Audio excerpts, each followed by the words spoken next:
Bonjour et bienvenue dans un nouveau Quand la musique est bonne. Salut, Et c'est Elsa, aujourd'hui, je reçois embarquez une avec moi à la artiste découverte d'un artiste, multi-instrumentiste, d'un univers, compositrice, d'un elle est aussi projet. auteure, C'est tout de productrice, suite dans Quand la arrangeuse, musique est bonne. interprète. Elle est même sound Un designeuse et podcast, j'en Fossa oublie. FM. Je parle d'Alba, comment vas-tu?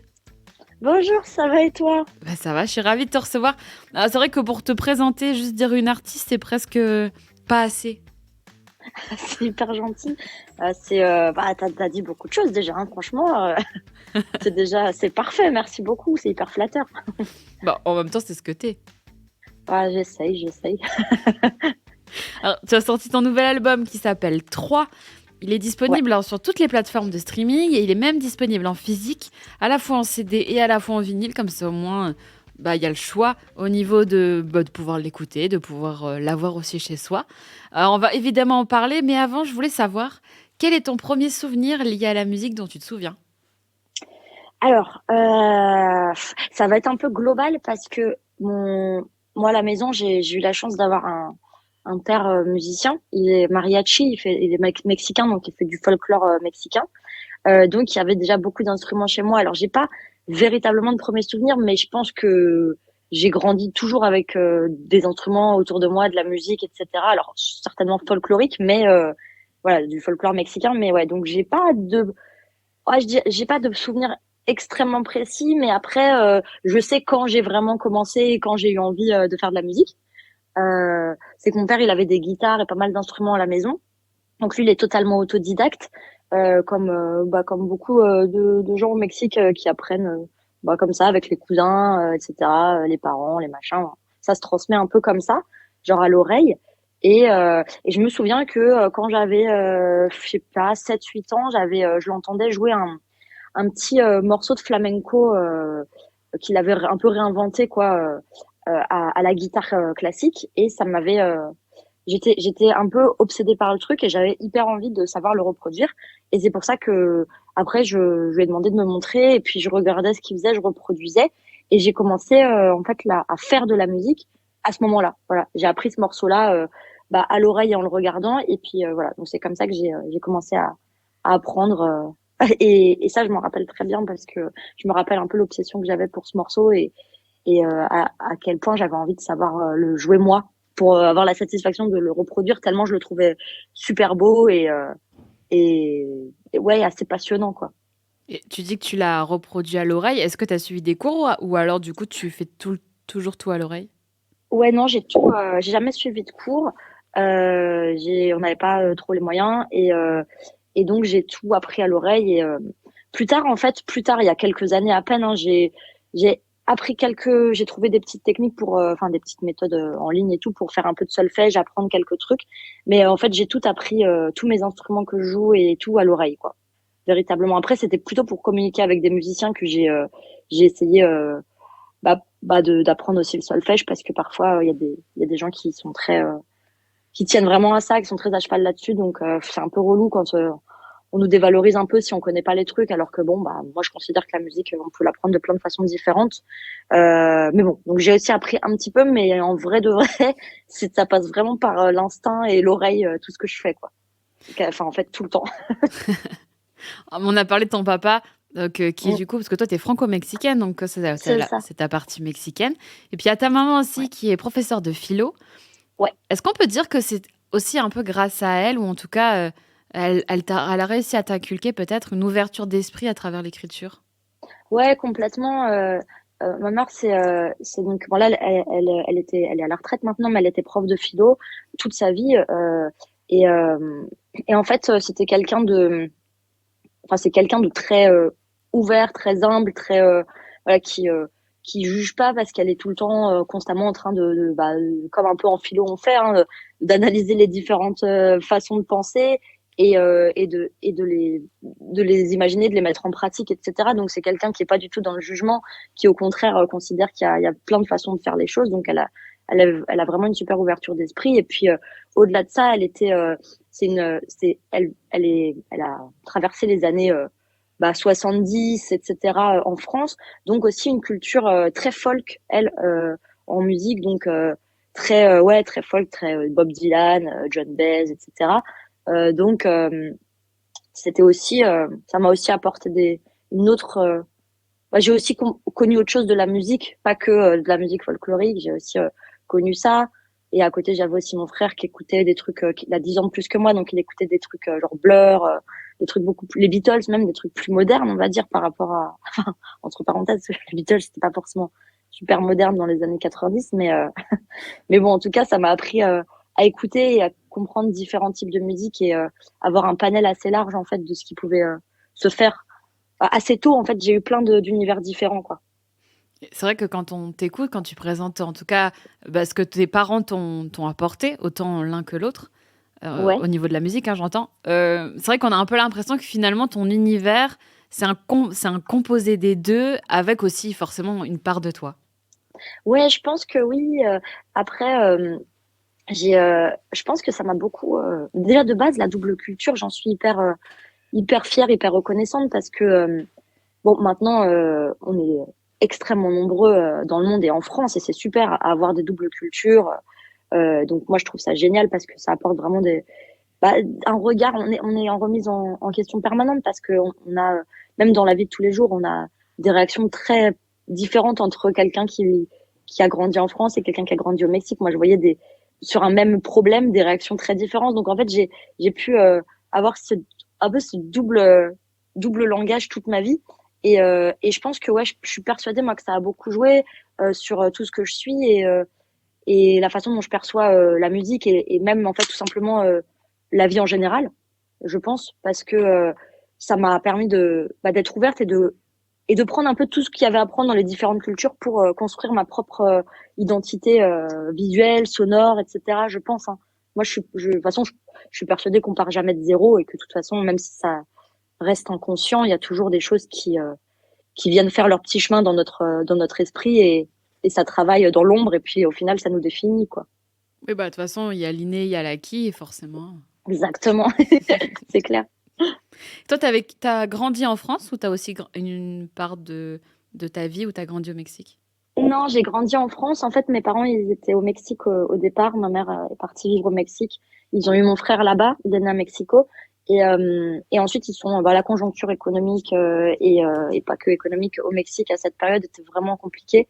Et donc, ils faisaient des petits boulots, etc. C'était un peu galère. Donc, ils sont revenus vivre en France dans les années 80. Et moi, je suis née en France. Donc, j'ai toujours vécu en France, en banlieue. Euh, et, euh, et par contre, j'ai pu voyager de temps en temps. Alors, pas hyper souvent pour des raisons financières. Hein, les billets, c'est trop cher. Ouais. Si tu veux partir à 4 au Mexique, il te faut un budget énorme. Donc, voilà. Donc, j'ai pas voyagé énormément au Mexique, mais j'ai quand même eu la chance de passer parfois 2, 3 mois là-bas. Donc, pour voir ma famille, pour quand même construire des vrais liens, perfectionner l'espagnol parce que comme mon père, lui, il est venu en France, il parlait les deux, donc je comprenais très bien l'espagnol, mais à la maison, on parlait surtout le français, parce que lui aussi, il fallait qu'il s'intègre bien et qu'il comprenne bien le français, donc voilà, mais donc voilà, j'ai pas vécu là-bas, mais j'ai eu la chance d'y aller quand même, donc c'est cool. Oui, donc tu as pu t'imprégner de la culture au-delà de ce que ton père te racontait, au-delà Ouais, de ce qu'on peut voir c'est ça, ouais. dans les livres, parce que nous, à l'époque, on n'avait pas Netflix. Bah ouais, c'est vrai, c'est clair. On n'avait pas Netflix, c'est vrai. On a dû utiliser notre imagination Et les dictionnaires. et les dictionnaires et les atlas, et ouais, c'était pas pareil. Mais Bah ouais, c'est ça. Et puis bon, après, c'est vrai que il a monté son groupe de mariachi pas tout de suite, il l'a monté un peu plus tard. Il a fait pas mal de boulot en France, mais il a fini par monter son groupe. Et c'est vrai qu'en fait, c'est quand même euh, une façon d'être très imprégné de la culture mexicaine parce que là, on est vraiment dans le folklore. Donc, il y a toujours il y avait des répétitions à la maison. J'allais le voir pour tracter des flyers au concert où il allait, pour jouer. Enfin, voilà, il y avait vraiment le truc où j'étais vraiment en lien avec la communauté mexicaine et même plus largement latino-américaine d'Île-de-France, quoi. Et même de France, mais parce que là, il y en a de plus en plus, mais il y avait une petite communauté qui a grandi comme ça pendant les 3 dernières décennies. Et maintenant, il y a énormément de latinos en France. Mais ça m'a permis d'avoir toujours un lien avec le Mexique, même en France, quoi. Le fait qu'il fasse ce métier-là. comme ça, tu as pu finalement grandir entre les deux pays, entre les deux cultures, en Voilà. restant en France. Ouais. Exactement, ouais. C'est ça. Alors, je le disais au tout début en te présentant, tu fais énormément de choses. Est-ce que tu as toujours été comme ça? Est-ce que tu as toujours été, si tu me permets ce, cet adjectif-là, Oui. hyperactive? Ouais, en fait, j'ai réfléchi à ça il y a pas longtemps parce que je me demandais, j'en parlais avec ma mère et tout, et puis quand j'étais petite, en fait, j'ai toujours aimé. Je pense qu'il y a un mélange de plein de choses. Il y a un côté où bon, je suis latina à moitié, hein, je suis impulsive, je suis un peu impatiente aussi et je suis sanguine, donc je sais que j'aime pas trop attendre. Quand je veux faire quelque chose, je vais pas attendre soit qu'on m'autorise, soit qu'on de l'aide de quelqu'un. Donc j'ai toujours eu ce besoin de réaliser les choses par moi-même. Et donc, même quand j'étais petite, je me rappelle, je voulais des déguisements, je les fabriquais en papier parce que alors, c'était un peu nul, hein, parce que je voulais pas attendre. Genre, j'aimais bien Pocahontas, je m'étais fabriqué toute la tenue avec des franges que j'avais découpées et tout ça à la main. C'est Je me génial. rappelle que, ouais, j'aimais trop tout faire en fait. Mais c'était, je crois qu'il y avait une satisfaction. En fait, j'ai envie de réaliser des choses. J'ai l'impression que c'est comme ça que j'existe. J'ai l'impression qu'il y a une façon de c'est comme ça que j'ai défini en fait ma place à moi. Mm. C'est en concrétisant des choses que j'ai envie de faire. Et c'est comme ça que j'ai l'impression, moi, d'exister pour moi, tout simplement, très égoïstement, en prenant quelque chose que je vais apprendre à faire toute seule, etc. Et ben, je me définis, voilà, comme ça. Ben, je l'ai fait, j'ai réussi à le faire, et j'avance comme ça par petites étapes. Et j'ai l'impression que ma vie, elle est construite de choses que je sais pas si je vais savoir les faire au départ, et puis je les fais, et après je suis là, ah, c'est cool, je l'ai fait, et puis voilà, et je passe à un autre projet. J'ai un peu l'impression que c'est ça. Donc j'ai toujours été comme ça. Euh, et puis ouais, quand j'étais petite, bah, je me suis mise à la musique. Après, j'ai commencé à faire de la mécanique. Je prenais des petits objets à la déchetterie de ma ville, et j'ai faisais des petits robots avec.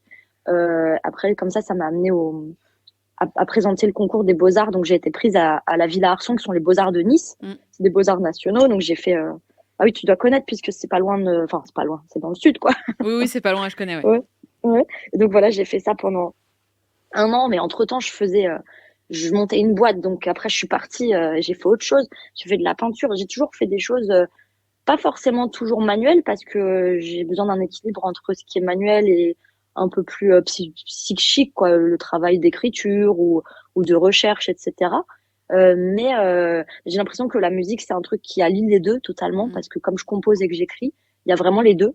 Le côté, bah, on est dans la technique, faut que j'enregistre, donc je fais mes lignes de basse, mes machins, je réfléchis, et puis c'est très manuel. Et à côté, il y a aussi tout le travail d'écriture de texte, euh, plus le visuel avec les clips et tout ça.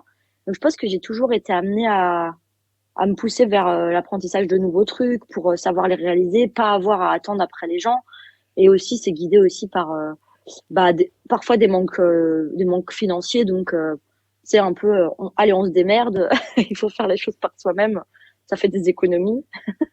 Donc, ouais. Ça fait des économies, puis ça fait encore une énième corde à ton arc, en fait. Ouais, c'est ça. Et c'est marrant parce que je le fais pas vraiment en me disant ça va faire un nouveau truc que je Ouais. sais faire, mais plus genre il faut que je sache le faire parce que comment je vais faire le projet sinon. Je réfléchis pas trop pour le futur, c'est vraiment plus dans le présent, je me dis bon, ça va bien me servir là pour le coup, il faut que je sache faire tel truc donc j'apprends, je regarde des tutos, je regarde des trucs moi je sais pas pour monter un clip je veux faire un effet spécial de tel truc, je vais regarder comment on fait ou demander à des copains qui savent faire.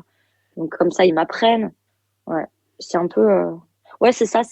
Alors ça me sert, hein, ça c'est cool. Maintenant, ça me sert parce que je peux le faire pour d'autres personnes. On m'a demandé de réaliser des clips et tout ça, donc c'est cool. Financièrement aussi, ça m'aide à gagner ma vie. Ça c'est top. Mais ouais, Ouais, mais le but, au début, c'est vraiment parce que t'as envie d'être encore plus riche de connaissances, et parce que là, tu c'est as envie ça, ouais. d'apprendre ça maintenant tout de suite, donc tu vas l'apprendre maintenant tout de suite. Exactement. Au départ, c'est vraiment pour moi que je le fais. J'ai vraiment pas fait les trucs en me disant je vais pouvoir après avoir une expertise et le proposer. Mais c'est un jour, c'est mon manager qui me disait mais tu sais faire ci, tu sais faire ça, tu devrais t'en servir, peut-être le vendre pour d'autres gens et tout. Moi, je dis ah ouais, je sais pas, je sais pas si j'ai un peu le syndrome de l'imposteur comme d'hab Ouais. surtout. Donc ah non, je suis pas professionnelle, je sais pas si je peux le faire. Bon, au final, c'est intéressant aussi de se poser des questions. Mais ouais, t'as raison, c'est vraiment au départ parce que j'ai besoin de l'apprendre. J'ai cette soif d'apprentissage, de connaissances pour moi, quoi. Et puis, comme tu as Ouais, dit tout à l'heure, c'est aussi ta manière, parce que c'est vrai que c'est parfois, on se pose la question toute notre vie, on le trouve pas, mais c'est aussi ta manière de dire, moi j'ai envie d'exister comme ça, en faisant des choses de Exactement. moi-même et pas pour les autres, et en attendant les autres aussi. Exactement, c'est ça. Moi, je suis persuadée, tu sais, je suis hyper sartrienne sur le point de, pour moi, on est sans rien et on se définit par ce qu'on fait. Et, euh, et on est très responsable de ce qu'on est et ce qu'on fait. Et donc, moi, je suis toujours dans cette optique, je me sens très responsable de mes actions. Donc, j'essaie d'être là pour les autres. Enfin, après, c'est très naturel aussi. J'ai toujours, aimé les autres. Donc, c'est vrai que c'est pas un effort, quoi, honnêtement. Mais je suis à la fois très, très dans mon coin et en même temps, j'ai vraiment besoin d'être vers les autres, d'aller vers les autres, de, de partager des choses. Donc, et puis à côté de ça, il y a le côté où je me définis vraiment par ce que je fais. J'ai envie de savoir faire des choses pour moi et je me définis comme ça. Je suis ce que je fais et donc c'est pour ça que j'avance vers voilà, si j'ai envie de réaliser quelque chose, la vie est courte, j'ai pas envie d'attendre et de regretter les choses en me disant oh j'aurais vraiment aimé savoir faire telle chose. Et donc c'est comme ça que je commence quoi, à chaque fois. Ça. Bah, justement, on parlait d'instruments tout à l'heure, on a évoqué la guitare que tu as commencé avec ton Ouais, papa. De quel instrument est-ce que tu joues aussi? mon instrument préféré de base, hein, c'est la basse. Ouais. Donc j'ai appris toute seule, mais par plaisir, parce que je trouve ça génial la basse. J'aime trop. De toute façon, j'en mets partout. Hein. Si on entend ce que je fous tout le temps de la basse. Parfois un peu trop. Parfois je la mixe tellement fort, mais je m'en fous, j'aime trop ça. La basse, banjo. Alors dans les instruments comme ça, à cordes, il y a basse, banjo, sitar. Ukulélé, une guitare électrique, ouais, évidemment avec voilà. Je sais pas. Il y a aussi la la guitarélé qui est un petit instrument qui commence qu'en cinquième fret. En fait, c'est au départ c'est une guitarélé, c'est je crois que c'est Yamaha qui l'a appelé comme ça parce que ça a 6 cordes et ça ressemble au son un peu d'un ukulélé.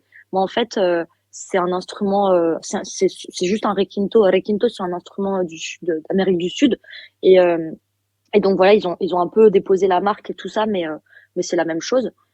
Et ça, j'aime bien en jouer parce que c'est des tonalités sur lesquelles je chante facilement. Enfin, c'est une tonalité qui va bien avec ma voix, donc ça c'est cool. Et après, bah clavier, j'ai appris parce que j'avais envie de savoir produire différentes choses, de pouvoir utiliser des VST, tout ça, tu vois, pour avoir des sons différents. Donc je me suis mise au clavier.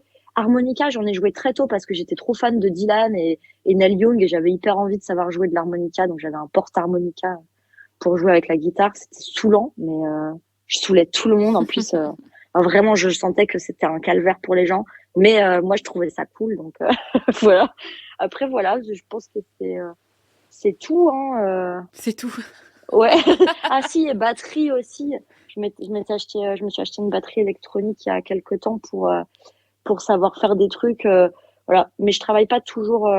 Je fais pas toutes les batteries. Parfois, je prends des choses sur des comment on appelle ça, des sites hein, que je paye Ouais. évidemment. Si s'il y a des choses qui sont vraiment techniques et que je sais pas faire, ou alors je trouve des musiciens, mais la plupart du temps c'est moi qui les fais. Voilà, en gros. En gros, j'adore. On a une énorme liste. C'est tout. Bah moi j'ai toujours l'impression que C'est qu'il y a passé. trop de trucs. Par exemple, j'aimerais tellement apprendre les cuivres, mais bon, ça coûte trop cher parce que bon, acheter un clavier, j'ai un pote qui m'a vendu son clavier. Enfin, il y a des Ouais. trucs qui sont faciles, mais des cuivres, c'est des trucs super chers, quoi. J'aimerais beaucoup apprendre. Mais ça Oui. aussi, je vais saouler tout le monde, quoi. Je vais me faire virer de l'immeuble. En 2015, tu sors ton premier album. Ouais. Qu'est-ce qui te pousse à commencer la musique? Parce que tu nous dis que tu t'en souvenais vraiment bien de ce moment-là. Ouais, en fait, depuis que je faisais de la musique, j'ai vite chanté dessus, mais pas. J'ai jamais vraiment. Au départ, j'aime pas chanter spécifiquement. Je trouvais pas que j'avais une jolie voix. D'ailleurs, je savais pas trop comment la placer et tout. C'est juste que j'adorais écrire des textes. Donc en fait, je crois que je me suis servi de ma voix au départ parce que j'avais envie d'apprendre d'autres instruments et que j'ai vraiment utilisé ma voix comme un instrument. L'idée, c'était pas de chanter. Parce qu'il y a beaucoup de gens qui chantent et donc qui apprennent un instrument pour poser leur voix. Moi, c'était plutôt l'inverse. Je me suis dit, tiens, je vais apprendre, enfin, je vais chanter pour avoir un nouvel instrument à utiliser, quoi. Mais par contre, j'ai toujours aimé écrire. Quand j'étais petite, j'écrivais des petites nouvelles. J'ai toujours, au départ, j'avais deux ambitions. Je voulais être écrivain ou camionneur, parce que je trouvais ça super de dormir dans son camion, parce que évidemment une vie particulière, mais je sais pas, je trouvais ça génial. Et donc j'écrivais tout le temps. Et après, quand j'ai commencé la musique, je me suis dit tiens, mais en fait, c'est super, c'est un exercice où je peux faire des rimes, en même temps amener des idées, raconter des histoires. Et donc j'ai commencé quand j'étais ado, je faisais ça, je faisais pas mal de trucs comme ça. Et puis de fil en aiguille, ça a commencé à être plus sérieux quand je suis devenue jeune adulte. Ouais, fin du lycée, début de la vie d'adulte. Hein. Bon, on est encore des bébés, mais bon, j'avais envie de faire ça. Et j'ai fait, avec un crowdfunding, j'ai fait via My Major Company une levée de fonds. J'ai récolté pas mal de sous pour faire mon premier EP. Et ensuite, je crois un an ou 2 ans plus tard, un premier album. Voilà. Donc c'est comme ça, j'ai eu envie. Bah, j'avais des textes, j'avais des chansons et j'avais envie que ça se concrétise, quoi. C'est toujours toi, pardon, qui écrit, qui compose tes titres? Ouais, toujours. Ouais, sauf un titre qu'on m'avait composé qui est dans le premier EP, je crois. Mais bon, finalement, c'est celui que j'aime le moins, du coup, parce que c'est pas que le titre est mauvais ou autre. Le gars, il avait fait un truc sympa et tout. C'est juste que ça me parle pas au final. Mm. Et c'est pour ça, parfois, il y a des gens qui viennent me voir en me disant, oui, est-ce que tu acceptes les textes et tout? Je dis, c'est pas que j'en veux pas en soi. Je trouve ça super ce que les gens font. J'adore écouter d'autres choses, c'est juste que moi, je sais que si je fais pas les choses moi-même, ce sera pas sincère, quoi. Ouais. Je vais pas réussir. Je suis pas pour moi, je suis pas une interprète. Je suis une interprète pour moi-même, pas pour les autres. J'arrive pas à m'approprier le texte de quelqu'un. Après, j'ai fait 2 covers dans un album il y a 2 ans. Mais c'est parce qu'elle m'avait particulièrement touchée et tout ça. Mais sinon, c'est difficile pour moi ouais, j'ai vraiment besoin. En fait, ce que j'écris, c'est avec, enfin, c'est un peu cliché, mais c'est vraiment avec le fin fond de mon âme. Donc il y a des choses il faut que ça me parle, il faut que ça me touche, sinon je suis pas capable de bien le faire, je pense. Et est-ce que, du coup, tu disais que tu n'aimais pas interpréter les chansons qu'on pouvait t'offrir ou te Ouais. proposer. Est-ce qu'à l'inverse, du coup, tu as eu écrit ou composé pour d'autres? Bah, pas trop. J'ai réalisé pour d'autres, donc j'ai arrangé. J'avais une artiste qui était venue me voir, elle voulait faire un album très électropop, mais elle m'avait envoyé des maquettes guitare-voix au dictaphone et tout ça. Donc je lui ai réalisé tout avec. Euh, j'ai tout réalisé, mais c'était avec ses textes et sa base d'accords, quoi, à la guitare. Bon, forcément, j'ai dû retravailler des trucs. J'ai déjà écrit des textes. En fait, le truc, c'est comme je suis enfin, c'est hyper égocentré hein, comme métier. Je suis ma propre inspiration, donc du coup, euh, il faudrait que ce soit quelqu'un qui soit vraiment touché par moi. Honnêtement, et c'est pas du tout en mode je me la pète ou autre, mais j'ai jamais été fan de personnes ou inspirée au point de me dire je veux faire un texte pour quelqu'un parce qu'il m'inspire trop. Mm. Il y a des artistes que j'admire vraiment dans le sens où j'adore ce qu'ils font et tout ça, mais j'ai jamais enfin, jamais eu la prétention de me dire ce texte-là, il va leur convenir ou autre. Je pars du principe que ils savent faire ce qu'ils font et j'ai jamais trop trouvé le temps d'écrire. En fait, naturellement, si par exemple un artiste vient me voir et me dit est-ce que tu peux m'écrire un texte, je pense que je saurais me faire l'exercice. Ouais. Ça va, je vais adorer le faire, je pense. Par contre, de moi-même, il y a beaucoup d'artistes qui écrivent des textes et qui contactent des artistes en disant voilà, je t'ai écrit quelque chose, machin. Moi, j'ai l'impression que bah, je suis qui quoi pour faire ça quoi. Genre je suis qui pour dire j'ai un truc à te proposer. Mais c'est vraiment ce que je ressens moi parce que je sais qu'ils le font certainement pas dans cette optique-là. C'est peut-être très sincère et très humble la façon dont ils le font, mais moi j'aurais l'impression de savoir mieux qui ils sont qu'eux-mêmes. Ouais. Ouais, je ressens un peu ça. Mais c'est parce que c'est comme ça que je conçois ma propre musique, je pense. Est-ce Je que pense que c'est pour ça. est-ce que tu as des moments ou des endroits qui t'inspirent ou qui sont ce que l'on pourrait appeler presque des refuges pour écrire des chansons? Euh, En vrai de vrai, ça peut arriver un peu partout, mais j'ai la chance de pouvoir écrire. En fait, si je décide de faire une chanson, je vais la faire, quoi. Genre, si par exemple, demain, je dis, vas-y, je vais faire un EP, ce qui arrive, hein, je vais faire un EP en 10 jours, je sais pas pourquoi, je me donne des missions comme ça, je crois que je dois me faire un peu chier, donc je me dis, allez, on va faire un EP en une semaine. Donc, si par exemple, je me dis, je vais me mettre à mon ordi et écrire, j'adore être là, j'adore mon ordi, c'est aussi là où je joue à mes jeux vidéo, j'appelle mes potes sur Discord, on fait des parties, enfin, c'est aussi l'endroit où je suis chez moi, je suis posée, je travaille, je me sens bien. Et donc là, quand je suis là à cet ordi, voilà, avec mes écrans, mon clavier et tout, c'est là aussi où j'enregistre tout. Il y a ma carte son, ma table de mix. C'est là où je branche mes instruments, je mets mes micros et tout ça. Je crois que je me sens chez moi là à cet endroit, donc ça vient naturellement. Après, il y a un truc que j'aime. Il y a un endroit qui m'inspire, mais qui aussi est un peu une crainte pour moi. J'aime pas trop. C'est le soir.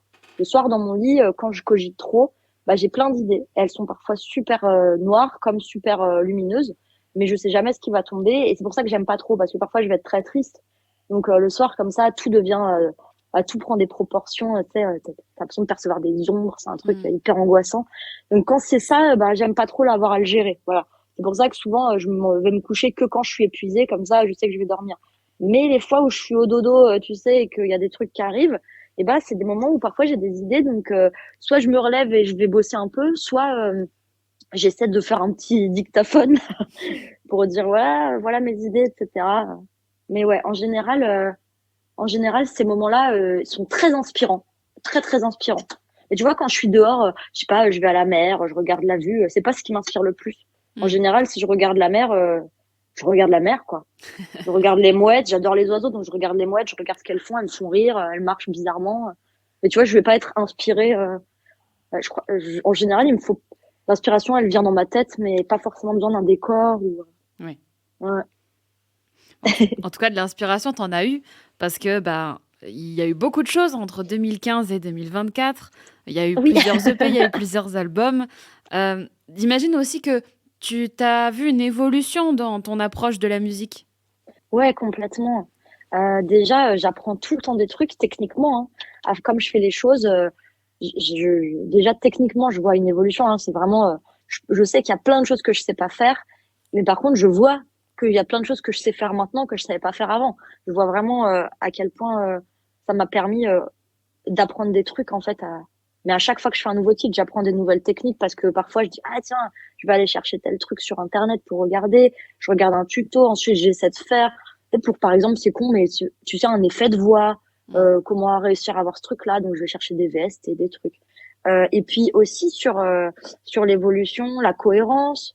Moi, je suis toujours partie du principe que la cohérence, parce que tu sais, il y a beaucoup d'artistes qui sont persuadés, et j'entends totalement, hein, qu'il faut une totale cohérence dans l'album, que la cohérence, elle va être dans les titres en général. Moi, je pars du principe que la cohérence, elle est dans moi. Voilà. Déjà, ma voix, elle fait la cohérence, vu que je chante. Donc, d'un titre à l'autre, si je passe de cumbia à musique classique, moi, je sais que la cohérence, elle va être dans la voix. Donc, je me mets pas de pression sur ce qui va être dans un album. Il y a la cohérence des choses qui, comme je disais, ouais, qui se font avec la voix, etc.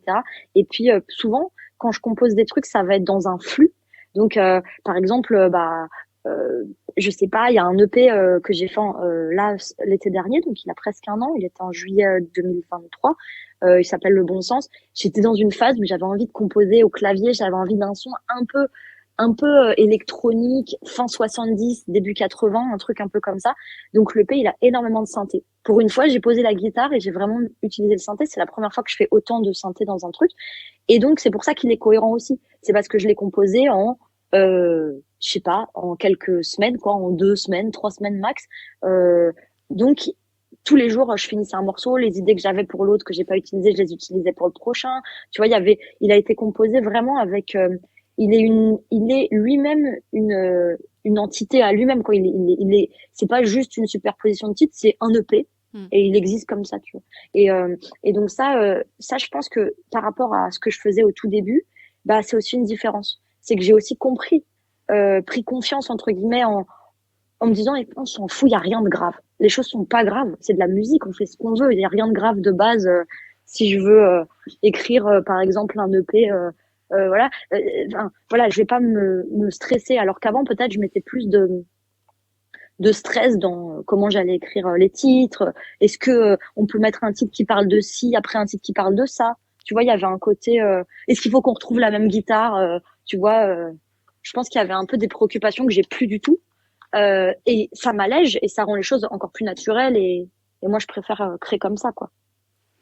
Bah, au moins, c'est ça aussi d'être artiste, c'est de voir évoluer la manière dont on Mais aborde ouais, cet art. Mais c'est ça. Et puis moi, je pars du principe qu'il n'y a pas de. Enfin, j'ai l'impression qu'il n'y a pas de maîtrise de la musique. Là où beaucoup de gens diraient. Après, c'est peut-être parce que je suis autodidacte, mais il y a beaucoup de gens qui diraient, bah oui, non, mais le solfège, c'est la base, machin, Mm. etc. Moi, je sais que toute ma vie, je maîtriserai jamais la musique, en fait. Et c'est pas ce que je veux, en fait. Je pense que la musique, il faut l'appréhender avec beaucoup de spontanéité. Et moi, je fais ça parce que ça rend ma vie intéressante pour moi, en fait, parce que sinon je me foutrais en l'air, en fait, j'ai rien d'autre, quoi. Enfin, si, il y a de la famille, etc., mais moi j'ai trouvé en fait, j'ai trouvé ce moyen-là pour supporter le poids de l'existence, créer des trucs et me sentir fière de ce que je fais et aimer le partager. Et en fait, je j'ai conscience qu'il y aura, voilà, que ce sera toujours quelque chose qui plaira ou qui plaira pas, mais en tout cas, je le fais sans prétention, sans aucune prétention de maîtrise de quoi que ce soit. Je vais pas dire que j'ai fait un chef-d'œuvre et que je savais que j'allais faire un chef-d'œuvre. Genre, non, je vois des artistes qui disent ça en interview, je trouve ça dingue. Mm. Non, il y a jamais rien de fini. En fait, les morceaux, ils sont jamais finis dans un sens où ils pourraient exister de n'importe quelle autre façon. Si ce jour-là, j'avais, je sais pas, croisé un gars avec des Vans, ça se trouve, j'aurais mis une guitare électrique parce que tu vois, j'aurais fait une association. Ah, ça me fait penser à Blink Ouais. 182, tu vois, j'en sais rien. Donc en fait, je considère que c'est quelque chose qui restera en mouvement, même si le morceau il est fini sur la plateforme. Et ben au fond, la musique, en tout cas moi, mon expérience musicale, elle est ouverte et elle est dans un flux permanent de mouvement et elle sera jamais vraiment terminée. Donc c'est pour ça que je vois les choses très légèrement là-dessus. J'essaie de rien n'est stressant, rien n'est angoissant. Je me mets pas de pression dans la mesure où j'ai envie de faire les choses tranquillement avec le cœur et c'est tout ce qui compte, quoi. Je considère que c'est tout ce qui compte.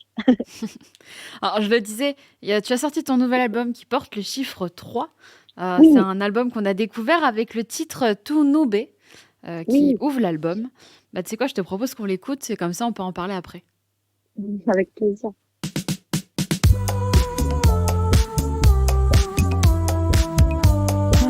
Encore une ombre.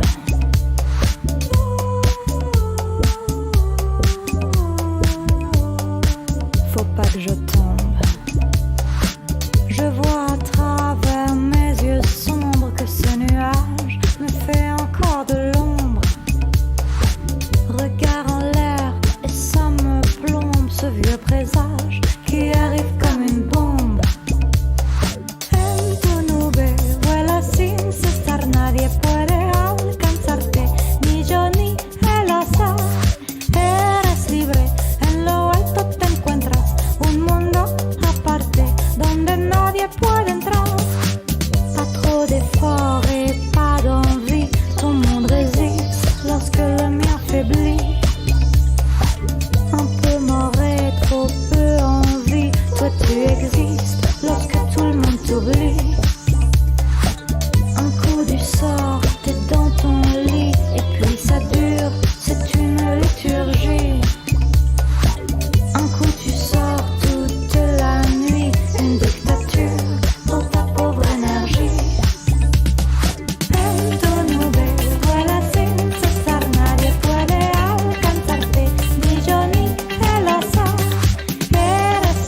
C'était le titre Tunube d'Alba qui est à mes côtés. Alors, ce titre, il est issu de ton album qui s'appelle 3. D'une part, parce que c'est le troisième album, mais pas que. Oui, c'est vrai. Alors déjà, ça c'était le plus simple. Voilà, c'est le troisième. Et puis en fait, 3, c'est aussi... moi, je suis née un 3 à 3h33. Cette année, c'est l'année de mes 33 ans. Et en plus de ça, c'est un album dans lequel j'ai choisi d'explorer les années 50, les années 60 et les années 70, donc 3 décennies. Donc il y a beaucoup de choses comme ça qui pour moi en fait étaient évidentes, quoi. C'était une évidence que cet album il s'appellerait 3. je trouvais ça drôle et en même temps tellement facile et symbolique. Je me suis dit franchement pourquoi parce que moi vraiment c'est pas que j'accorde peu d'importance au titre, mais en vrai un peu. Genre je sais qu'il y a des gens qui cherchent ils sont là, ils passent des mois à trouver le titre de leur single. Moi s'il y a une phrase qui revient, je vais l'utiliser, quoi. Ça va, c'est con, hein, mais pour moi c'est vraiment pas le principal. Donc pareil pour cet album, je me suis dit c'est évident. Pourquoi je me prendrais la tête? Il va s'appeler 3. Je vois pas, on va pas réfléchir plus loin, hein, c'est une évidence. En même temps, depuis ta naissance, tu l'as dit, le chiffre 3 est là. Oui, c'est assez marrant, assez marrant. Et puis il y avait aussi ce truc-là que j'avais étudié sur le besoin de l'autre. Et je trouvais, tu sais qu'on est complètement déshumanisé. J'avais lu quand j'étais petite, on avait lu à l'école Vendredi ou La vie sauvage. Mm. Et puis il y avait la version adulte, je crois que c'est Vendredi ou Les larmes du Pacifique. Et donc cette espèce d'homme là enfin c'est un Robinson Crusoe et qui commence à se déshumaniser parce qu'en fait il n'a pas d'autre avec lui et qui se réhumanise en fait quand il commence à sourire, à voir son reflet et quand il trouve quelqu'un d'autre. Donc il trouve un gars qui va appeler Vendredi, qui est euh, un insulaire, quoi, de cette île, je crois, ou d'une île voisine. Et il va retrouver son humanité en fait peu à peu comme ça. Donc ce besoin de l'autre, et que sans l'autre en fait on n'est pas totalement euh, on perd une humanité, on perd quelque chose. Et en fait je trouvais ça super intéressant, ce besoin de l'autre, ce besoin des autres. Et je trouvais que le chiffre 3 il est intéressant parce que besoin de l'autre, c'est 2. On est 2, on peut très bien se suffire. Mais je trouve ça triste, alors qu'à partir de 3 on est vraiment plusieurs. On est vraiment plusieurs. À 2 on n'est pas vraiment plusieurs. Et j'ai toujours trouvé ça intéressant parce que pour moi, 3, ça symbolise le début de l'humanité, quoi. Le début de on est plein. Parce que 2, on pourrait dire oui, Adam et Ève, etc. Mais symboliquement, je trouve que 3, c'est vraiment le début de ouais, il y a une troisième personne et ça commence à prendre de l'ampleur. Et c'est ça qui est intéressant. Donc 3, il m'a toujours vachement fasciné comme chiffre. En plus, il est un peu énervant, il est impair. Les gens aiment pas trop les trucs impairs. Il y a des gens qui sont superstitieux et tout. Ouais. Moi, ça me fait rire. Et j'aime beaucoup les choses très symétriques. Et 3, il faut la base du milieu pour que ce soit symétrique. Donc le 3, pour moi, il représente un truc évident dans la vie, quoi, de tous les jours et globalement aussi plus loin, quoi, dans l'imagination, dans plein de choses. Ouais. Dans cet album-là, justement, t'as aussi t'as un titre qui s'appelle En colère. Est-ce que toi, t'es quelqu'un qui a beaucoup de colère en toi? Ouais, je suis avec les années, j'ai appris à vachement maîtriser ça, mais je suis quelqu'un qui est rempli je suis très impulsive et je suis connue par mes proches pour pouvoir vraiment partir au quart de tour, mais c'est difficile à gérer parce qu'en fait ça me fait pas du bien. Après je suis triste, après je suis et donc j'ai trouvé ça intéressant parce que j'ai compris que j'étais née en colère, mais j'ai jamais trop compris pourquoi en fait.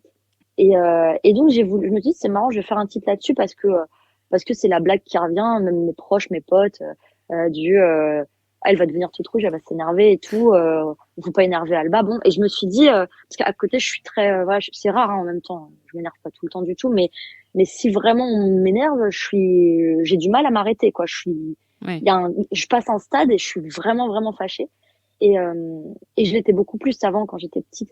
Et quand j'étais petite, j'étais très colérique, mais en fait, très vite, mes parents ils m'ont expliqué qu'ils avaient compris que c'était pas du tout des caprices, mais qu'en fait j'avais du mal à gérer mes émotions et que c'était ouais, que c'était pas du tout dans le style enfant gâté ou autre, parce que j'étais pas gâtée. J'avais du mal à gérer certains trucs. Et il y avait des choses que je trouvais injustes, petites, que j'arrivais pas à garder pour moi parce qu'à cette époque je savais pas maîtriser, comme tous les enfants, on ne sait pas maîtriser ses émotions. Bien sûr. Et Et avec le temps, j'ai appris à m'en servir. J'ai appris que c'était une super partie de moi en fait parce que ça me rend authentique et vivante aussi. Et donc j'ai voulu gérer un peu autrement cette souffrance et l'utiliser pour faire un truc. Voilà. Et donc je me suis dit que c'était cool de faire une chanson là-dessus parce que euh, parce que je suis née en colère et qu'il y a tellement de choses qui me rendent fâchée. Je pense que très sincèrement aussi, je suis née dans une famille où on parle fort. Mon père est comme moi. Euh, et très colérique, très voilà, il part au quart de tour, etc. Donc je pense qu'il y a quelque chose. J'ai grandi avec, on s'énerve aussi, donc je pense que c'est aussi lié au cadre familial, à plein de choses. Et je suis pas du tout énervée, enfin ça me gêne pas, hein, c'est comme ça. Enfin moi je suis pas du genre à en vouloir pour mon éducation ou quoi que ce soit. Les parents ils font ce qu'ils peuvent et j'ai déjà de la chance d'avoir été élevée dans une famille qui m'a soutenue, etc. Donc je considère que voilà, c'est normal, on combine avec ce qu'on est. Et donc ouais, donc il y a En colère, qui est un titre qui parle de vraiment de tout ça dans un sens. Alors avec évidemment en 3 minutes, c'est dur à résumer, mais c'est ça. L'idée de base, c'est ça. C'est tout autour de ce que je viens de te dire, quoi. En fait. Tu disais qu'il y avait plein de choses qui t'énervaient. Est-ce que tu peux nous citer une chose qui t'énerve si tous les jours il y avait ça, ça t'énerverait tout autant tous les jours? Bah, tu vois, un truc qui est complètement bon, à part déjà, je pourrais te citer des injustices, des guerres, etc. Évidemment, ça me rend dingue. Mais il y a un truc par exemple, qui est indépendant de nous et qui me rend énervée, c'est le vent. Le vent, ça m'énerve. Genre vraiment, c'est pour ça, je vous vois avec votre Mistral dans le sud. C'est l'horreur. Ah, mais je peux pas. J'étais à Cannes, il y avait du vent. Mm. J'étais fâchée. C'est des petits trucs, tu vois. Je sens que ça me titille. Mais sinon, globalement, c'est des choses de tous les jours. C'est des gens qui se doublent, c'est des gens qui manquent de sourire, c'est des trucs comme ça, tu sais, de la vie de tous les jours qui m'énervent, quoi. Je me dis, on peut pas faire un effort. Enfin, on est tous dans le même bateau, hein, les gars. On va tous y passer. Faites un effort, quoi, merde. Donc, c'est des petits trucs comme ça qui m'énervent. Donc, ça passe tu vois, ça va passer de conflits actuels, voilà, Mm. qu'on connaît toutes et tous, qui vont me rendre dingue parce que tu vois des images, parce que machin, tu te dis, mais comment ça peut exister, à, euh, à un gars qui double au Franprix, tu vois. c'est des trucs, euh, c'est des trucs vraiment, ouais. Mais maintenant, j'essaie de l'aborder avec humour, donc je fais des petites punchlines comme ça, et puis ça passe. Je fais un tweet et ça passe. Ouais. Euh, on parle des choses qui énervent, qui agacent, on a l'impression que quoi qu'on fasse, on- presque on recule en fait. Et Ouais. justement, tu abordes un de ces sujets-là dans le titre Le Contrat, qui parle des violences conjugales, Ouais. dont on parle malheureusement beaucoup et dont les chiffres ne cessent d'augmenter malgré le fait qu'on en Ouais. parle. Euh, Pourquoi est-ce que tu as choisi de parler de ce sujet-là? J'ai choisi de parler de ce sujet parce que je pense que il y a une véritable. Alors, j'ai trouvé que globalement, dans les relations, il y avait un contrat, en fait. Mm. Peu importe, il n'est pas acté comme quand on va travailler, mais qu'on le veuille ou non, quand on est en relation avec quelqu'un, que ce soit amoureuse ou même amicale, il y a un truc qui se fait de base. Déjà, quand je sais pas, on va prendre un exemple, une amitié de sexe opposé pour deux hétérosexuels, bah il y a un contrat qui se fait un peu de base. On comprend qu'on n'est pas forcément intéressé l'un par l'autre. Et il y a des choses comme ça, et que aussi dans les couples, il y a un contrat qui se fait un peu naturellement, c'est-à-dire c'est pas écrit, il n'y a pas de truc signé, mais en principe on est fidèle, en principe on s'aime, en principe on se dit des mots, c'est pour toujours. Donc il y a un truc qui est vraiment très fort et je trouvais que donc pour moi, c'est important de toute façon. Pour moi, c'est important d'acter les choses. Moi, j'ai besoin, tu vois, c'est aussi sur les trucs de la colère, etc. Moi, ce qui me rend vraiment en colère et ce qui, du coup, me rend en colère parce que ça me rend en colère, c'est que il y a des choses qui sont incontrôlables. Et moi, perdre le contrôle sur les choses, ça me fait paniquer. Et Mm. c'est pour ça aussi que je fais beaucoup les choses par moi-même. Donc, cette perte de contrôle, voilà, c'est un truc qui m'a toujours vachement obsédée, intéressée, plus globalement. Et en fait, les relations, il y a ce contrat-là qui se fait. Et je trouvais ça intéressant parce que ce contrat, il est à la fois quelque chose de beau et de léger. C'est un contrat oral, c'est quelque chose de joli. Mais le contrat, bah, j'ai voulu l'aborder avec cette. Bon, alors, c'est moi qui le chante, donc c'est une voix féminine, donc j'ai pris le côté d'une femme. Ouais. Mais sincèrement, c'était plus à l'inverse que j'avais envie de l'aborder. Le côté où tu vas pas me quitter, en fait, tu m'as promis, tu m'as dit que tu m'aimerais pour toujours, etc. En fait, euh, t'es rien sans moi, respecte le contrat, etc. Ce côté, en fait, où à partir du moment où on est avec quelqu'un, on lui appartient. dans un sens passion, s'est dit des choses tellement fortes que ça paraît impossible de détruire, de briser ce contrat-là. Et donc, j'avais envie de l'aborder aussi parce que ça amène à ces violences-là, ces violences physiques. Alors, moi, je l'ai abordé sur le côté violence verbale. Oui, Il fallait que je te tue, etc. psychologique. Il y a des menaces, voilà. Mm. Mais sincèrement, c'est ça. C'est le côté d'une femme qui va se faire tabasser et parfois laisser pour morte parce que elle a envie de sortir d'une situation et parce qu'elle appartient à personne. Elle a envie de changer parce qu'elle n'est pas heureuse, parce qu'elle se dit en fait moi je veux autre chose. Sauf que elle a promis des choses, mais l'amour c'est on fait des promesses, mais c'est des choses qui changent, on peut jamais vraiment prévoir. Donc il y a cette espèce de truc qui est tu sais hyper, je sais pas si toi tu le ressens aussi, mais très en fait on a envie de les faire ces promesses parce qu'on y croit à l'amour et l'amour quand il est là, il est omniprésent, il est Mm. au-dessus de tout. On se dit je t'aime, je t'aimerai pour toujours. C'est pour ça, je suis à toi. On est dévoué. Il y a un truc. Et en fait, moi, j'ai l'impression que ces choses-là, elles sont très amenées par, elles sont très romancées en fait, amenées par la lecture, les films, etc. Le côté de d'amour pour toujours, d'appartenance à l'autre, c'est un truc qu'on a romantisé à fond et qui est sublime. Mais en fait, cette idée de mourir pour l'autre, de Roméo et Juliette et tout ça, il faut en sortir parce qu'il y a rien de beau en fait dans la violence et l'amour, ça doit être beaucoup plus simple que ça. Et les contrats oraux comme ça, ils devraient être beaucoup plus légers. Ça ne devrait pas être quelque chose qui nous condamne en fait Mm. et qui nous condamne à la mort. Et c'est pour ça que voilà, j'avais un peu envie de parler de ça parce qu'il y a rien de beau en fait dans la passion amoureuse. Il y a rien de beau en fait. C'est dégueulasse, c'est sale, c'est pas sain les choses qui sont extrêmes comme ça. Donc le contrat il parle de ça et le personnage qui chante voilà qui dit voilà voilà j'ai vu il y a une jalousie qui se crée, j'ai vu comment tu regardes les culs des autres, etc. Il fallait que je te tue et donc il y a ce côté là où en fait un peu avec ironie ah ouais tu veux la jouer comme ça mais en fait tu m'as fait des promesses donc c'est acté donc en fait tu peux pas faire ce que tu veux et je trouvais ça intéressant de l'aborder comme ça en chanson parce que c'est plus facile Mm. déjà parce qu'il y a de la musique, parce que ça peut être chanté, parce qu'on peut utiliser des métaphores, parce que voilà. Mais voilà, c'est l'histoire de quelqu'un qui veut partir, mais en fait, non, il a promis des trucs, ou elle a promis des trucs, et donc tu veux partir, bah ok, si tu pars, c'est terminé pour toi, quoi. C'est Oui, toi qui vois. C'est avec moi ou t'es mort. Donc c'est ouais. Et mais en plus c'est un sujet très actuel, mais qui existe depuis toujours. bien sûr. Ouais. C'est important de parler de certaines choses, je pense. En tant que femme, en plus, je pense que je pense presque que parfois c'est un devoir en tant que femme qu'on a, d'une certaine mesure. On n'est obligé jamais de rien. Mais moi, j'avais envie de l'aborder, ouais. Oui, tu l'as fait parce que pour toi, c'était une évidence, quoi. C'est ça, ouais. Moi, je me force jamais, hein, de toute façon, à faire les choses, ce qui a été un problème pour mes parents à l'école. Si j'avais pas envie de faire quelque chose, alors là, c'est sûr que je le faisais pas. Donc, c'est-à-dire, je me force pas trop. Donc, pour moi, c'était un truc que j'ai trouvé être un devoir pour moi, mais que j'ai fait avec tout le cœur possible parce que je trouvais ça important d'en parler, ouais. Important. Parce que ça m'énerve, la romantisation. De base, je l'ai abordé sur le thème de la violence conjugale, mais à vrai dire, c'est un truc qui me met aussi en colère, tu vois. La romantisation dans tout. Par exemple, dans l'art, un artiste ça doit être un Gainsbourg, un Oui. Biolay complètement dépressif, que la création elle se fait que dans la souffrance. Je suis pas d'accord. Bien sûr que la souffrance, moi, ça m'inspire, mais c'est pas la seule chose qui m'inspire. Et je suis persuadée qu'on n'a pas besoin de prendre de la drogue pour voir des paradis artificiels, comme d'être complètement dépressif pour être inspirant en fait. Oui. Je pense que non, il faut arrêter d'avoir ce cliché-là de l'artiste qui, c'est du poète maudit. C'est bon, franchement. Et ça m'énerve, tu vois, ça m'énerve vraiment. Donc voilà, tout ce qui est romantisé comme ça, toutes les choses tu sais, qu'on continue à vachement encenser, voilà. Et on le fait beaucoup en France en fait. Il y a beaucoup ce côté élitiste, voilà, du poète maudit.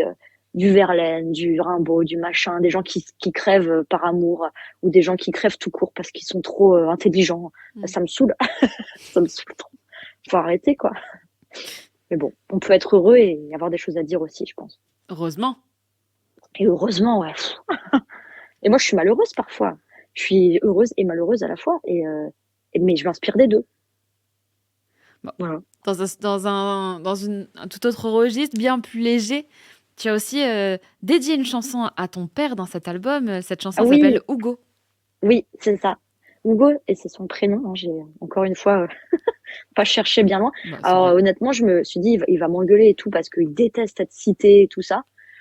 Finalement, c'est passé tranquille, mais, mais j'ai écrit cette chanson parce que lui et moi, on se ressemble énormément.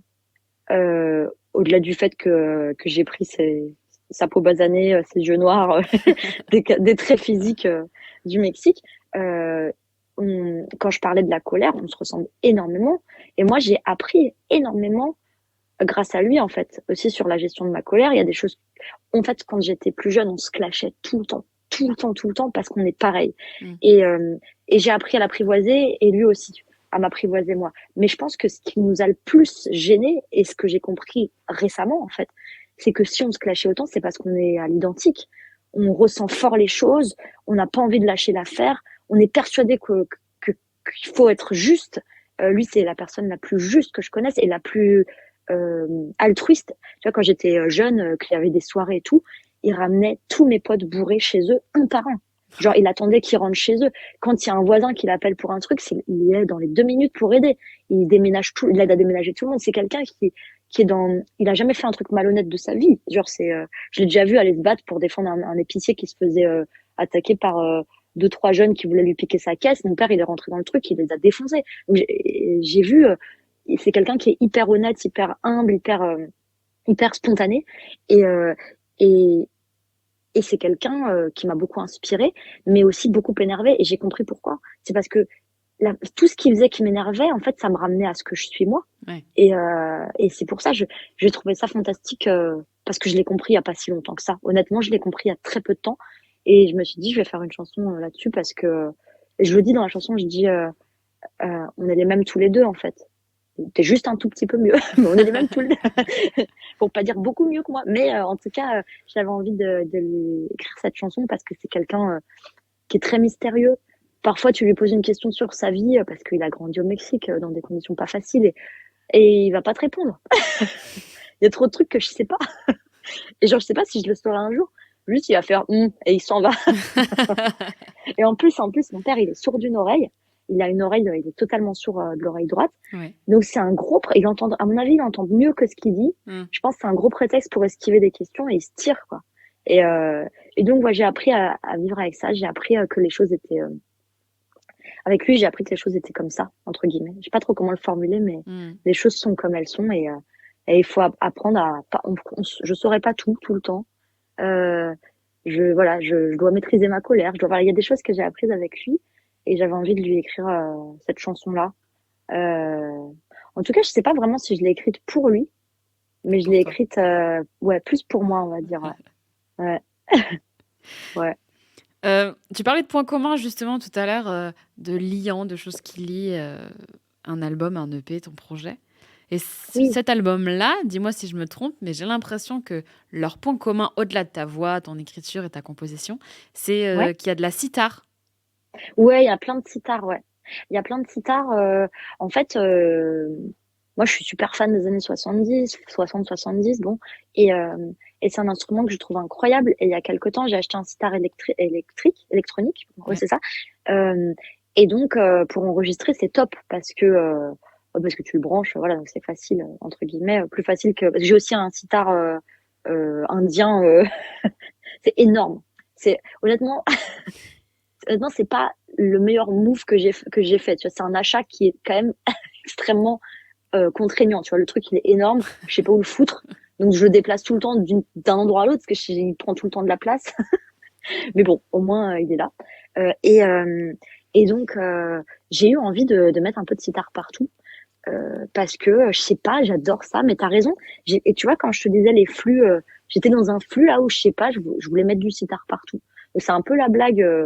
Mon manager Christian, qui est mon label, Sundance Vision, il a fait la blague. Il fait, tu veux pas arrêter de mettre du sitar partout? Ah non, je vais mettre du sitar.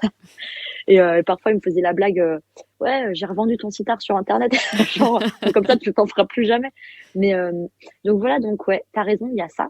En vrai de vrai, il y a un truc sur les instruments, hein, sur le côté un peu 70s, années 60-70, hein, que j'avais vraiment envie de faire sentir. Et c'est cool si, tu vois, toi, tu me dis que tu l'as remarqué, bah, ça me fait plaisir. Ça veut dire que voilà, on s'en rend compte et que c'est cohérent. Donc, franchement, je suis hyper contente.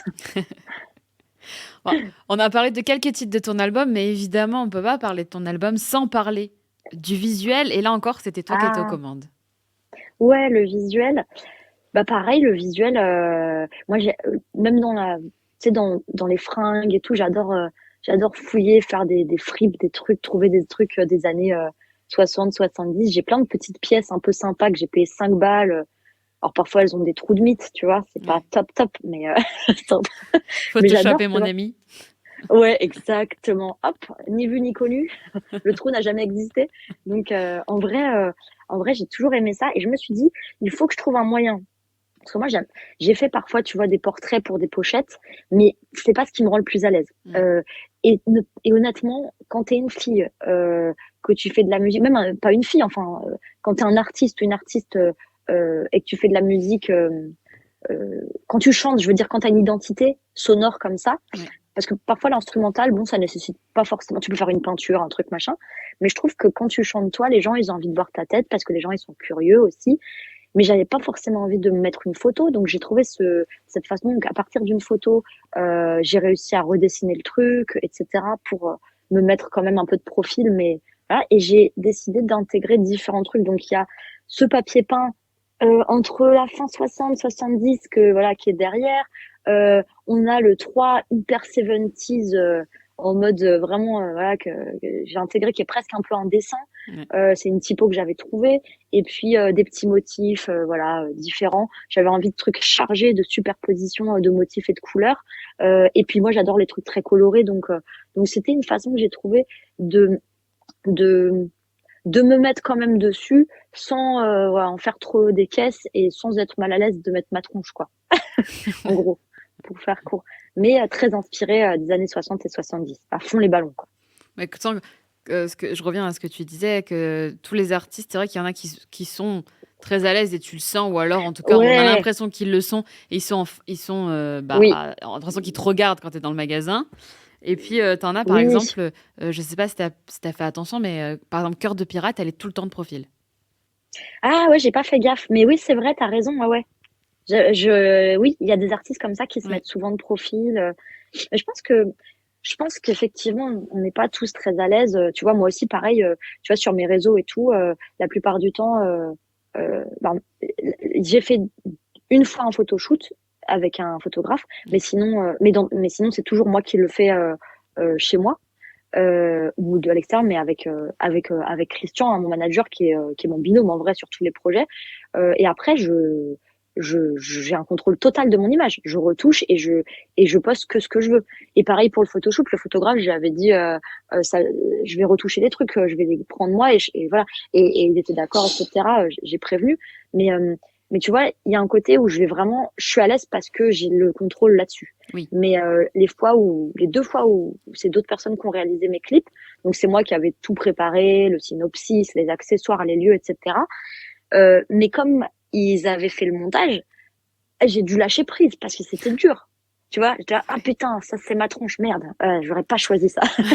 Donc il y a un côté où tu vois, on n'est pas forcément super à l'aise. Et je pense que le côté profil, etc., c'est un bon compromis, effectivement. Moi, je trouve que c'est meilleur moyen, ou de dos, ou de profil, Mm. comme ça marche bien. Honnêtement, c'est vu et revu, hein, j'ai rien inventé, mais ça marche toujours. Je trouve que ça marche toujours bien. C'est sympa et ça marche bien, quoi. Bah, après, tant que ça te ressemble et que c'est le moyen, la position que vous êtes le plus à l'aise, je pense qu'en fait, c'est forcément la plus Ouais. adaptée, en fait. Je suis complètement Tu vois? d'accord. Moi, je pense qu'il faut, comme je le dis depuis le début et tout, c'est vraiment, je pense que la cohérence, elle est aussi dans la spontanéité du truc et la sincérité qu'on met.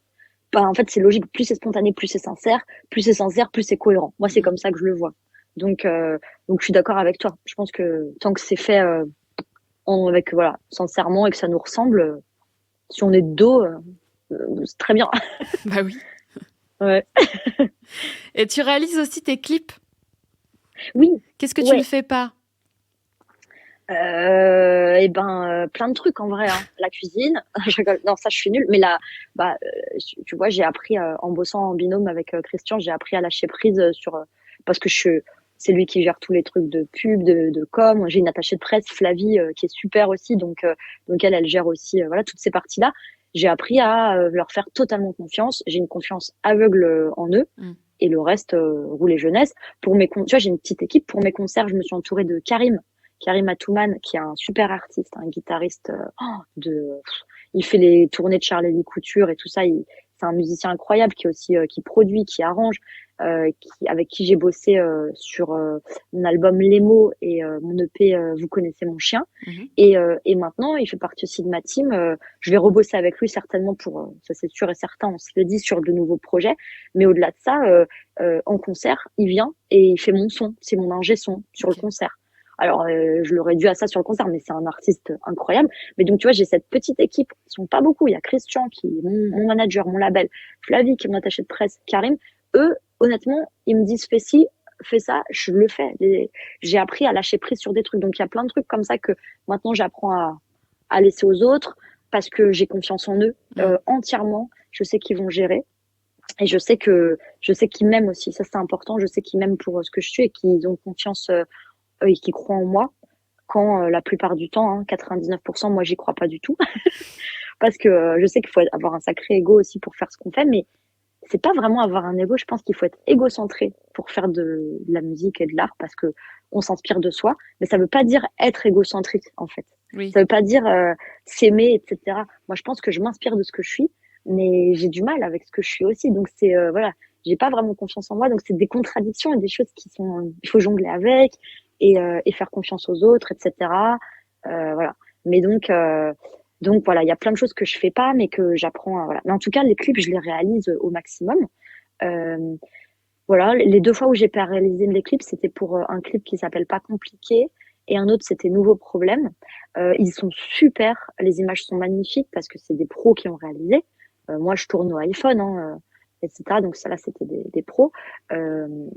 Comme je disais, là, j'ai dû lâcher prise pour pas me. Voilà, j'avais pas le contrôle sur mon image, tout ça, donc fallait quand même lâcher prise. Mais ils étaient à l'écoute. Aussi, il y avait 1 ou 2 trucs, j'ai dit oula, le gros plan là, sur les pores dilatés, si on pouvait juste le changer, flouter un peu ou changer, ça m'arrangerait un peu. mais donc voilà, sinon j'essaie de le faire moi-même, mais dans tous les cas, j'adore en fait, tu vois, faire le synopsis parce qu'en fait, je trouve que qui d'autre que moi, qui écrit la chanson, qui émet du mien, qui sait de quoi je parle, peut faire le synopsis. Je vois pas trop en vrai. Oui. Enfin, d'autres personnes pourraient le faire, mais ça va passer par leur propre prisme à eux, qui va être différent du mien, et donc qui va être forcément ouvrir quelque chose d'autre. Moi, j'ai pas forcément envie d'ouvrir une nouvelle porte. J'ai déjà du mal à essayer de bien vouloir dire ce que je veux dire en chanson et visuellement. Ouais. Donc, je me dis, bon, déjà, je vais le faire moi-même. Après, si quelqu'un a envie de s'exprimer en faisant, je sais pas, un dessin ou une cover, appropriez-vous le truc avec grand plaisir. Je suis hyper heureuse quand les gens font des covers, des trucs, c'est super. Mais déjà, moi, je vais essayer de vous montrer ce que je voulais dire et après, faites ce que vous voulez, quoi. Pas de souci. Donc, j'essaie de faire moi-même les clips. Ouais. J'aime beaucoup, en fait. Tu as évoqué la tournée tout à l'heure en parlant du guitariste qui t'accompagne aussi au son. Oui. Tu as été contacté par la plateforme Twitch pour faire le concert Oui. d'ouverture du plus grand salon annuel de streaming qui s'appelle la TwitchCon. C'est vrai, ouais, tout à fait. En fait, je suis sur Twitch aussi. Je suis streameuse, une petite streameuse, quoi. Je fais Pourquoi petite? Streameuse. Enfin, parce que je fais 1m60. Non, je rigole. Non, ouais, dans le sens où tu as des gros streamers, dans le sens, tu sais, oui, qui sont très suivis. Moi, j'ai ma commu très chouette et tout. Et ça me permet, enfin, moi, ça me va très bien parce qu'on est entre nous et qu'on peut, je peux lire les messages, tu vois. Il n'y a pas un flux constant de messages qui arrivent et t'es spammé et tu peux pas contrôler le truc. Moi, je peux partager et c'est super. Donc, je fais pas mal je fais du jeu vidéo pas mal parce que j'adore ça. Mais surtout, je parle musique. Alors, je fais pas de musique en live parce que, en fait, j'en fais tout le temps. Donc, je suis partie du principe que j'avais envie de faire autre chose en live et puis envie plutôt de proposer des trucs bien faits. Tu vois, par exemple, je préfère faire un rendez-vous où on regarde le clip sur Twitch ensemble et je parle de comment je l'ai fait et tout, plutôt que de faire des covers en live parce que ça va être mal fait, parce que je trouve que ça peut aussi me desservir. Tu vois, je vais mal chanter, je vais mal jouer parce que je sais pas, je connais pas le morceau, je suis pas préparée et que comme c'est quand même mon métier, j'ai envie de faire ça bien. Donc voilà, au-delà de ça, c'est aussi un moment que je prends pour me détendre, pour parler avec la commu, avec les gens qui me soutiennent, rigoler avec eux. Ils sont trop marrants. En général, on a un peu la commu qui nous ressemble. Donc moi, comme je fais plein de jeux de mots et tout, mais j'ai une commu qui, mais ils sont tellement drôles. Enfin, moi parfois, genre, je suis à deux doigts de me pisser dessus en live. Tu vois, tellement ils font des commentaires qui sont drôles. Ça s'arrête pas. Ils enchaînent entre eux. Ils commencent à se connaître. Donc c'est trop marrant. Et je me suis fait des amis aussi grâce à ça. Donc c'est assez cool. Et donc l'année dernière, donc il y a juillet dernier, donc j'ai été contactée en amont par Twitch France qui organisait la TwitchCon à Paris cette année. Donc donc en gros, ils s'étaient dit ce serait cool d'avoir une artiste française et comme je suis streameuse aussi, ils se sont dit c'est cool quoi. Ils m'ont contactée donc j'ai fait un concert devant je crois que la salle il y avait peut-être 3000 personnes et c'était en live devant je sais pas des milliers de personnes, je sais plus combien. Donc c'était assez stressant, surtout que c'est un parterre de gens qui viennent du monde entier, donc les gens ils comprennent pas toujours le français. Ouais. Donc il a fallu que je fasse mes interventions en anglais. En plus l'humour français, enfin moi j'ai un humour un peu un peu enfin un peu ironique et tout ça. Enfin l'humour français, bah tout le monde le comprend pas en Europe, tu vois. Donc voilà, c'était un défi, mais ça s'est super bien passé et j'étais trop fière de faire ça. Et puis ouais, c'était trop bien. Franchement, c'était une super expérience. Hein. Encore un truc, tu sais, j'ai accepté en me disant pourquoi je dis oui, genre je vais jamais y arriver. Et arrivé au truc, je sors du truc, je fais putain, je l'ai fait. Ouais, incroyable. Je sais pas pourquoi j'ai fait ça, mais je l'ai fait. Et Alba sur scène, ça donne quoi? Bah écoute, je suis un peu naturel. Hein, j'improvise pas les morceaux. Hein, j'ai prévu mon truc, j'ai répété. J'ai quand même assez de listes, je suis cadrée pour Ouais, ça. voilà, j'ai tout préparé, donc je suis toute seule avec mon ordi. C'est moi qui lance mes sons, etc. Et je fais pas mal d'interventions en fait. Hein. C'est un peu aléatoire. Genre une fois j'ai montré une photo de mon tracteur préféré. Et voilà, tu vois, je sais pas pourquoi. Bon, voilà, moi j'adore John Deere, ça c'est mon tracteur préféré. Parce que j'avais mis une casquette John Deere, donc tu vois, je voulais justifier le truc. Une autre fois, bah je sais pas, la dernière fois j'ai fait un concert, bah c'était il y a 3 semaines, 2 semaines, 3 semaines, aux Zèbres, ouais 2 semaines, bah 2 semaines pile, aux Zèbres de Belleville. Mhm. C'était le dernier concert que j'ai fait. Et donc, bah, j'avais fait un petit plan avant le concert, là, dans les coulisses, pour expliquer que je pouvais pas leur demander s'ils allaient bien, parce que je sais qu'ils vont me répondre tous qu'ils vont bien, alors qu'en fait, je sais pertinemment que certains n'iront pas, et donc qu'on peut pas vraiment prévoir. Donc, j'avais fait un peu un tableau en deux parties avec ceux qui vont bien, ceux qui vont mal, pourquoi, genre les contre-arguments. Donc, et voilà. Et donc, tu sais, ça part comme ça dure 10 minutes. Donc, les gens, ils sont très réceptifs, ça c'est cool, parce que les gens qui viennent me voir, ils comprennent mon humour en général, ou alors bah, ça marche bien, donc ça m'a fait super plaisir, parce que là, il y avait des gens qui découvraient, ils étaient morts de rire, donc moi j'ai trouvé ça agréable. Donc l'idée c'est pas vraiment prévu, mais c'est à l'image de ce que je fais, c'est-à-dire que je parle de choses qui sont pas drôles parfois, mais j'ai envie qu'on puisse rire, verser une larme et se reprendre, et c'est comme ça que moi je vis en fait. Je vais être triste, je vais être déprimée, je vis des moments difficiles parfois, et voilà, en ce moment aussi, et donc ben j'ai envie de pouvoir passer à autre chose d'un coup, et puis me repencher sur le moment triste quand je peux, et voilà, vivre les moments, vivre les émotions toutes ensemble quoi. J'ai envie que ça puisse être ouais, j'ai envie qu'on puisse euh, être coordonné avec ça. Je sais pas comment le formuler bien, mais pour moi un spectacle il faut qu'il y ait de tout. Et donc c'est pour ça les concerts, c'est voilà, je suis sur scène, je passe d'un instrument à l'autre, j'interviens sur des trucs qui sont aléatoires et je présente mes morceaux quand même. Et voilà, donc c'est un moment assez sympa en général, les gens aiment bien. Enfin en tout cas moi je m'amuse bien. Et visiblement, selon les retours que j'ai eus, pas que de ma mère, donc Ça elle a rassurant. bien aimé, mais pas que de ma mère. Les gens aiment bien. Ouais, c'est rassurant. Est-ce que tu as une tournée qui est en cours de préparation? Malheureusement, pas encore. Là, je reviens du Festival de Cannes. Comme je suis aussi DJ, j'étais DJ des marches du Festival de Cannes. Là, Canon. j'ai fait toutes les montées des marches en binôme, Ouais. avec un binôme. Donc, je suis revenue. Donc, j'avais préparé ça. Là, je suis revenue. J'ai bossé 15 jours non-stop. Ouais. Je suis crevée. Donc, bah, il y a un clip qui va sortir avec un nouvel EP qui sort le 31 mai. Ok. Je ne sais pas si ce sera diffusé avant ou après? Après.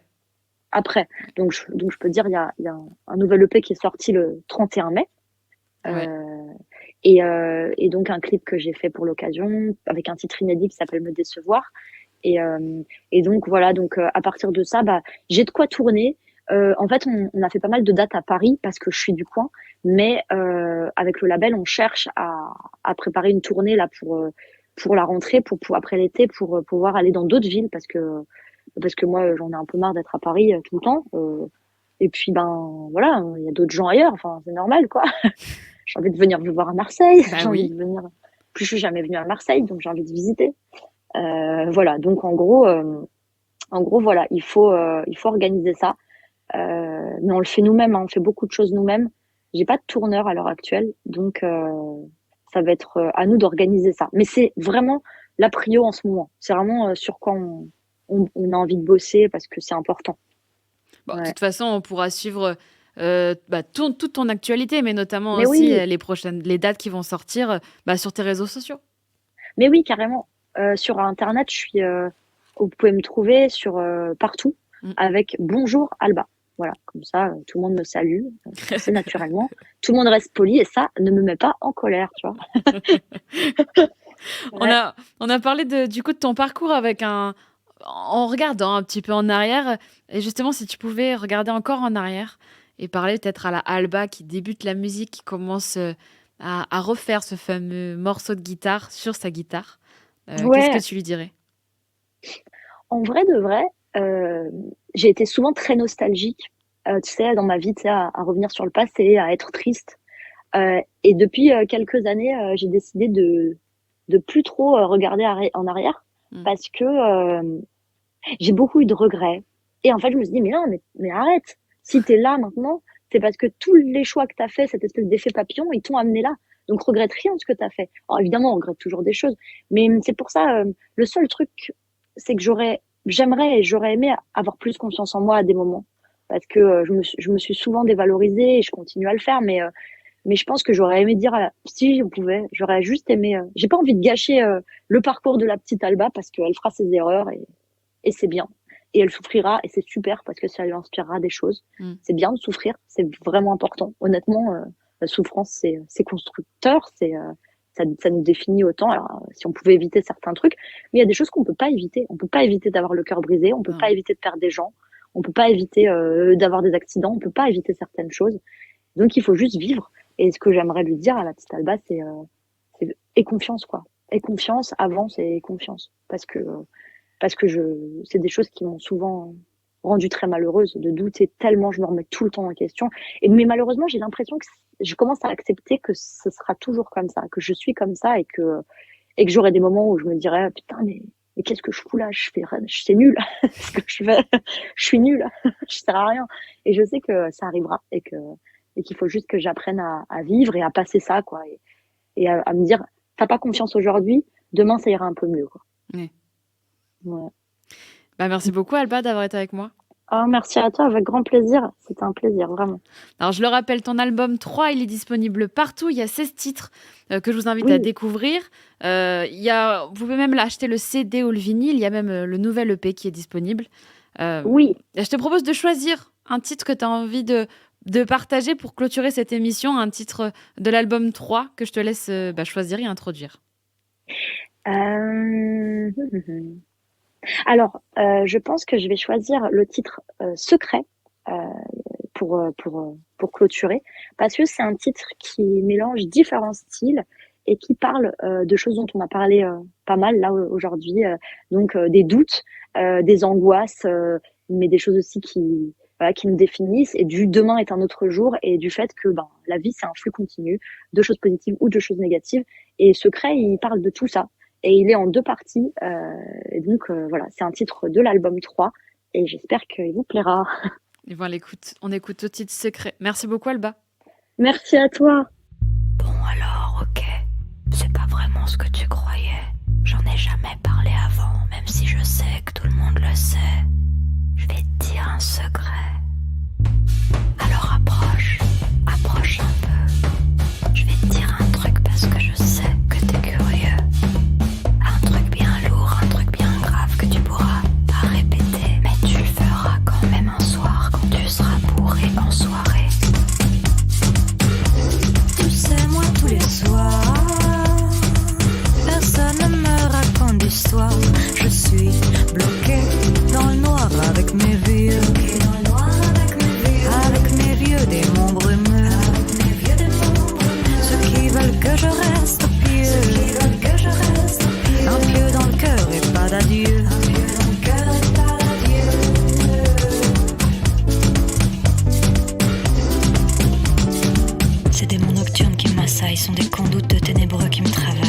sont là pour ancrer les ombres du passé. Ils violent mes nuits, m'étiolent sans relâcher.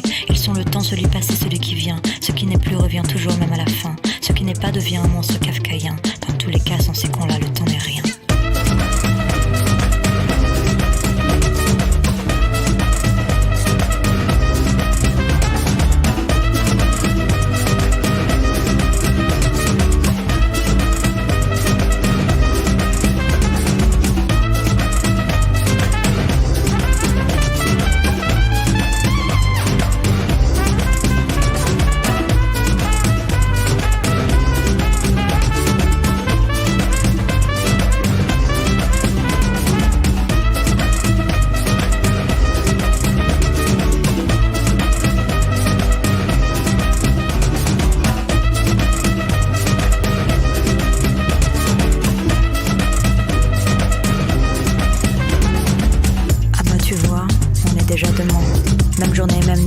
Qu'est-ce qui change? Bah rien. J'ai survécu à cette nouvelle nuit, nouvelle lune, nouveaux ennuis. On se dit toujours que demain est un autre jour et en vérité c'est quasiment le même et sans retour. Changement de rythme, changement d'humeur, mais faudra encore survivre tout à l'heure.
Et j'ai jamais compris pourquoi mes larmes sont faites des